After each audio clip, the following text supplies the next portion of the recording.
tune. What a lad. Well, today we have one of the more popular guests to have come on What a Lad already, where he told his incredible story where he went from picking a spin. Always thought the idea of a podcast would be pretty cool. This is the most excited I've been to have a guest on today. He is an incredible player and somehow even a better lad. It is the great Conrad Smith. Kendra Coxedge, welcome. Richie Moanga, welcome, brother. What an intro. Holy. 7 episodes was the goal, and I think I'm up to now about 160 or something, and just loving it. I was thinking maybe a comeback was coming. The success has sort of surprised me a little bit. It's just been awesome to, I guess, get messages from people after episodes and saying how much they've taken out of that, or how awesome it was to hear what that guy was really like. The boots are all hung up now. Are you getting itchy feet? The season started. Absolutely not, mate. The Nicky could probably do with a 13 too. When the team naming came, I was like, I'm not going to be named. And then when it finally did, holy. In my rugby career, I think it was 12 years in the end, starting here in Tasman.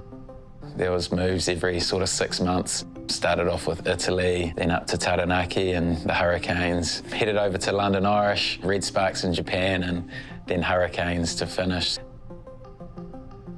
The back end of my career, once I hit sort of 28, 29, I was really struggling on my left hip in particular. Struggled to put my left sock on and left boot on before a game. It became a real mental battle for me to prepare myself for trainings and get through the week. And COVID actually hit, and I wasn't really playing for the Canes at the time, and I went up to the coach's room and said, how about this is a good opportunity to get my hip surgery? And in the back of my mind, I knew that I was unlikely to return to the game. The coaching transition happened really quickly. I just had my hip surgery. I think I was still on crutches. I heard the news that Carlos had left the Hurricanes, so I had a call from Jason Holland asking if I would fill his role for the remainder of the season. I was literally one day down in the players' locker to the following day up into the coach's box.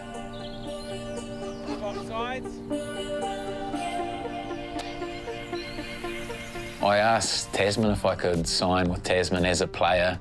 I signed with them for $1, and that was just purely to learn as much as I could as a coach. I was purely there pretty much to learn off the likes of Andrew Goodman, Clark Dermody, Shane Christie.